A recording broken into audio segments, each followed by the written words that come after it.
Hello guys, Team Survival here.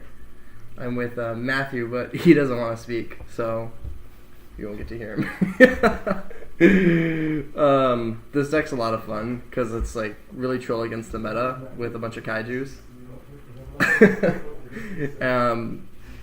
And they're really easy to summon with each effect to summon another one, and I feel like it's kind of under the radar, and a lot of people aren't like expecting the deck or think that it's even viable, but it is. We'll just get right into the profile. So it's 3,1, and then 3,3, and then 3,2, and 2 Tsujuk, and so that's all the Yosenjus. Basically, all of them summon each other except for Tsujuk, but he can work like a hand trap in the damage step, but also booster attack on the field. He's just really good to have another Yosenju that they can summon out, so it's a really consistent engine, and they're all searchable with Tenki. What makes this deck so good is the ability with Combo 1 to bounce back the Kaijus, and this has been around for a long time, but we all know how good Kaijus are right now in the current meta. So just a deck that can run like so many Kaijus and like works so well with them is really good right now. That's all for the Yosenjus. We don't play any of the Sinchuels or the Pendulums, you don't need them. And then 2 of the Gamma Seal. 1 of the Insect, Dogoran, and then 2 of the 3300 guys. This ratio is really important to make sure that you always have a stronger kaiju for yourself than what you give them. And this never fails.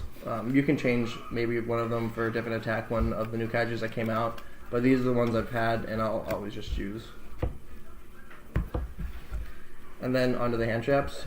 So we have 3 Ash, 3 Ogre, and then I have 1 Draw Knock. I don't have the other 2 with me, but I have something else in here instead. But you can choose to remove, like, if you want to take 2 Solemn Strikes out for 2 Draw Lock, and then side the strikes in for game 2, that would be really good. So you can play 9 hand traps in the deck. This is definitely the best way to play the deck, is with the hand traps. You can't afford Ash. Gamma's really good as well. You can change these hand traps like as much as you want. And then for these spells, 3 Tenki, and then 3 Pav Desires, because I just want to go, and like you're never gonna deck yourself out. Like it's not gonna come to that. So like this card's in my opinion the best card in the game because it's just draw 2 cards, and I mean even online if you look at the stats, this is the best card in the game. So why would you not play 3 of the best card? Moving on from our consistency cards, we play 1 ofs is 1 Twin Twister, 1 Monster Reborn, just 1 Twin Twister. I'm starting to do this a little bit more in my decks now because people have a lot of back row or field spells, and it's relevant, but you don't need a bunch of like back row removal. You can just side those in.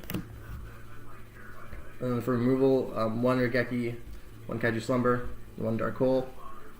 These 2 are obviously insane, and then Dark Hole's pretty good too. Then 1 Solemn Judgment, 2 Solemn Strike, and then 2 Drowning Mirror Force. This card's amazing. So the 2 Solemn Strike, you could just side in and play 2 Draw Unlocks and just never really let your opponent play. But this works really well. And then the most important things about your side deck is you would definitely want to have Fissure and Macrocosmos in your side deck, and you could also main deck these 2 if you want to play less hand traps.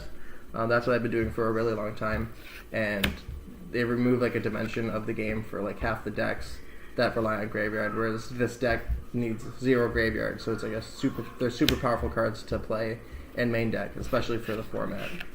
When you kaiju them away and they just get banished and then you just bounce it back, like everything they worked for, it's pretty crazy, especially when they can't really negate any of that, because these are just continuous effects that happen and don't trigger, and kaijus just attribute away for the cost, so they can't stop that.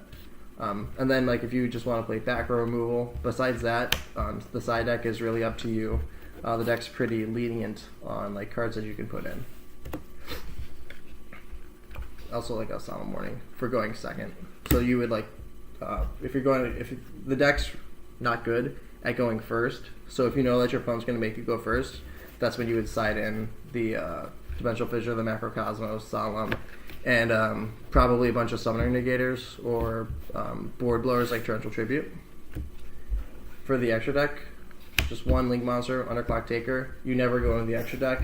If you do, it's like super rare. So like this is the only Link you'll ever need. You probably won't even need it. Maybe you'd be better off with a Borload and just like waiting to go into that if you can summon 4 Yosenjus.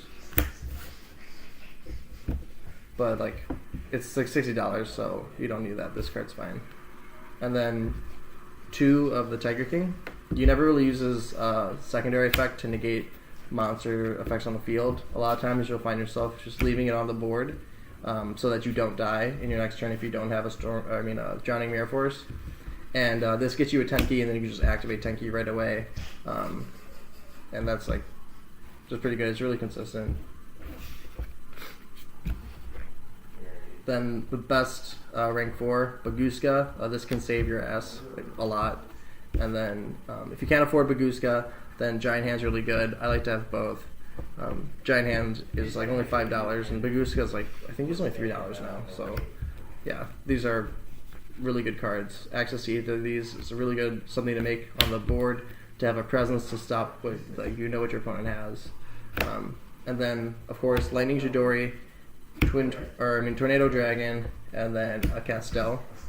These cards are incredible, and just being able to get into all these wind monsters because you're a wind-based deck is like wicked. This card's great. Chidori is Chidori. Like this card's always been super powerful, and like Castel is really good.